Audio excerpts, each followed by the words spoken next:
Okay guys, welcome back. I'm back. Ngayon, may bago tayong gagawin. Mag-unbox tayo ng mga Shopee order. So this is the Shopee order. I got the latest one. Just came in today. I have this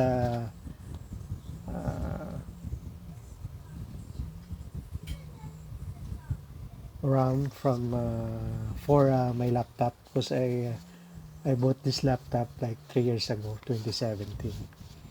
And mababa lang yung RAM memory niya. Nasa 2 gig lang. So dahil ngayon sa online class, kailangan namin i-upgrade para naman bumilis-bilis yung konti. Bawasan yung lag ng laptop na binili namin kasi 2 gig lang siya. Acer actually, Acer. Nung binili namin 2 gig lang yung RAM niya, 500 gig yung storage niya. So this time kailangan namin i-upgrade para naman bumilis-bilisan saka mabawasan yung lag time niya. So ito na yung order namin from Shopee. Mabilis lang naman siya eh. By the way, i-post ko guys yung link mamaya nung seller na inorderan ko nito. At saka papakita ko rin sa inyo pag-install sa laptop. Titingnan natin yung effectivity niya kung talagang bibilis siya, mabawasan yung lag time niya. So ito na. Okay.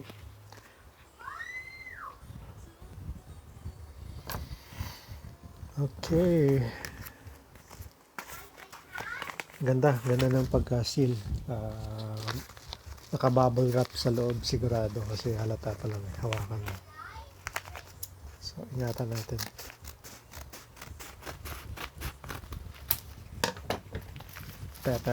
Pebble wrap. Okay, this is it. Pansit.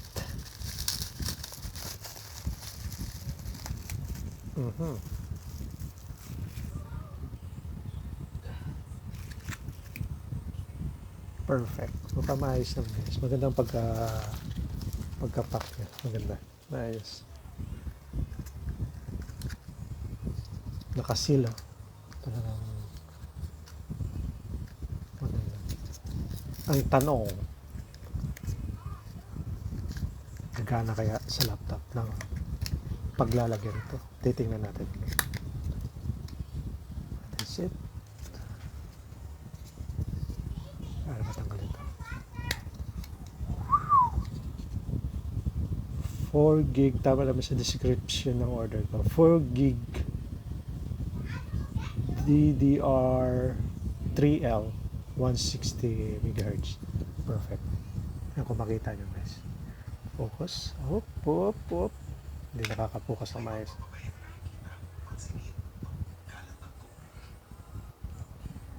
Wala eh. Ay, medyo blurred pag binidyo ko eh. Share ko na lang mamaya pag yung link niya tsaka yung specs nito. Okay? See you guys. Okay guys, ito yung laptop na paglalagay natin. Actually bago pa siya. Bagong-bago pa. Alaga, bihira lang kasi nagagamit. So, i-upgrade namin to ng konti para doon sa pamangkin namin na nangangailangan ngayon dahil walang magamit. So, try namin na maayos ito para maganda-ganda naman. Okay, bubuksan lang natin yung mga yan.